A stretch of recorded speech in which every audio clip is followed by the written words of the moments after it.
He never met a stranger. That's what I'm saying. When I first met him, he came up and introduced himself to me, knowing that I was involved with the Corvette Museum and just happened to be there. We were selling memberships. Ray is #1 lifetime member of the museum.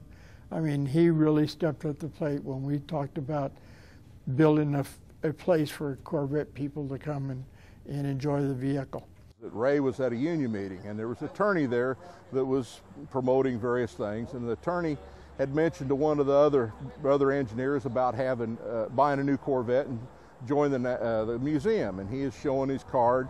Well, one of the other engineers directed him over to Ray. So Ray goes over, and the attorney was proclaiming how he bought this new Corvette and this and that, and Ray very patiently listened, and the attorney then proceeds to get his billfold out and shows him, here, I'm in the National Corvette Museum. Here's my membership card. I guess Ray probably just raised his little sport cap a little bit, reached his pocket, pulled his out, his gold card #1. He said the attorney kind of slumped his shoulders. It's like, Bud, you said it all. He didn't feel quite so special then.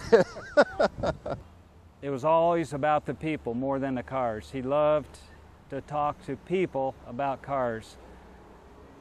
He really wasn't a great mechanic or body man, but he knew parts. But more important, it was the connections with the people. And in the 2 clubs that he belonged to, he loved being with the people. He loved bragging rights, bragging about his kids and his cars. When Dad had the shop, we used to just have people straggle by all the time. They'd sit and visit for a half an hour, stare at his wall of fame, which was all his Corvette memorabilia and that. And there was always 1, 2, 3, maybe 10 cars sitting around that he would enjoy telling them about. And if they came in a stranger, they didn't leave one. Well, we're approaching the 20th anniversary of the Corvette Museum. In museum years, that's relatively young. Not enough time to generate stories of its own. But if there's one story that borders on the legendary, it's the story of our last inductee, Ray Quinlan, when he invited Ray Battaglini to lunch. And at that time, he shared with me that he had a number of Corvettes that he would like to potentially donate to the museum if we were prepared to build a museum. And I said, well, I'll start planning to give one away because we're going to build it. And he said, which one of those would be best for the museum? And I said, well, obviously 53. It was a limited number of cars. There's only 300 of them made. They guesstimate probably 150 of those are still in pristine condition and suitable for showing and driving. When Ray came up with the idea to donate to 53, he came up to the meeting that one night, and everybody, they couldn't believe he did it, but they believed he did it when he said he was going to do it, and he did it. So that was all it was mattered to us, and we supported him all the way through. And speaking of legends, one thing I've noticed about our inductees from the greatest generation, a surprisingly large proportion served in the Air Force during World War II. Ray was in the thick of it all as a ball turret gunner on a B-24. He flew 41 missions, most of them over Iwo Jima. Ray had a second love, and that was his fighter or bomber group.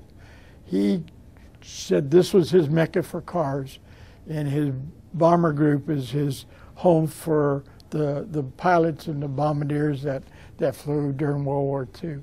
This action background perhaps accounts for his active car collecting. He was a driver. He was once quoted as saying, "Cars are to be driven and horses are meant to be trailered." He drove them. He drove them, and he always went and had fun with them. And that's what they're for. That's what our club does, and we just go around and have fun. Ray wasn't afraid to drive any of these cars. It didn't make any difference. Different times I'd see him driving them. Long before I was in the Corvette family, he would drive them, and I can tell you that he's made memories for a lot of people by taking them rides. It's stuck in their heart, and they were very appreciative.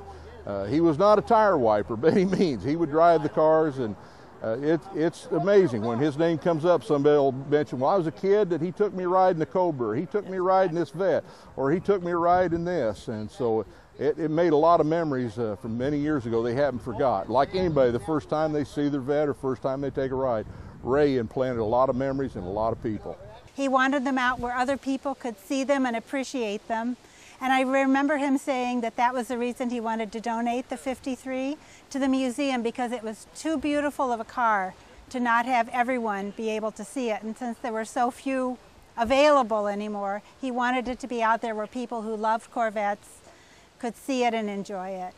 I'll tell you, just the way he connected with everybody in every club, every conversation, it was upbeat, happy, and he just wanted people to share that same feeling of kind of like freedom and joy that maybe he didn't have as a kid growing up in the Depression or hard times that came through life. The cars were his window really to heaven. Well, he was planes, trains, and automobiles. That was my dad. You know, Air Force, he was an engineer for the railroad, and then he just loved cars. And he didn't fly very many places after World War II, he drove. And a lot of the times it was Corvettes, whether it was East Coast, West Coast, it didn't matter. He was in his little car going. When I first joined the club, of course, being a new member, you don't know a lot of people, and you're coming in the meetings, and you're a little bit awestruck because all these are Corvette owners, and you haven't really grasped the whole reality of being in this family. But I knew Ray from the railroad. When I'd seen him come in, it was almost like watching the waters part. People would get out of his way, and they'd want to hear what he had to say, and they'd hang on every word. And somewhere during the course of his talks, it always leaned towards the museum and his passion for the museum and what was going on at the museum or what he knew with the factory. And it felt like very privileged. And you could tell he had that passion, burning desire. And I know if he was here today, he would be very thrilled to be inducted to the Hall of Fame. And I'm happy for him and his family. And congratulations, Ray. Ray would be singing hallelujah. He deserves a place in the museum, not only for his car, but for him personally. Ladies and gentlemen, our final inductee into the 2011 Corvette Hall of Fame, Mr. Ray Quinlan.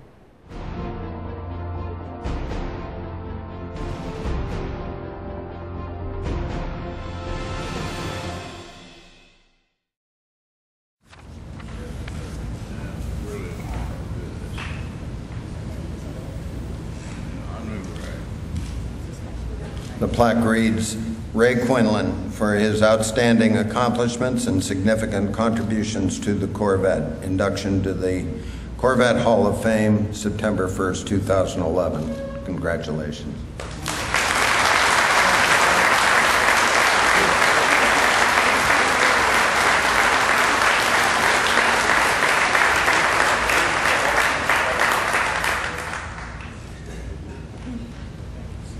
Hi, I just want to thank everybody for being here and helping this day happen. I wish Dad could be here to receive this award himself. He probably would say he didn't deserve it. But I'm glad that all his Corvette friends and family are here to be a part of this day. And I know he's smiling down from up above right now, and let's give him a thumbs up.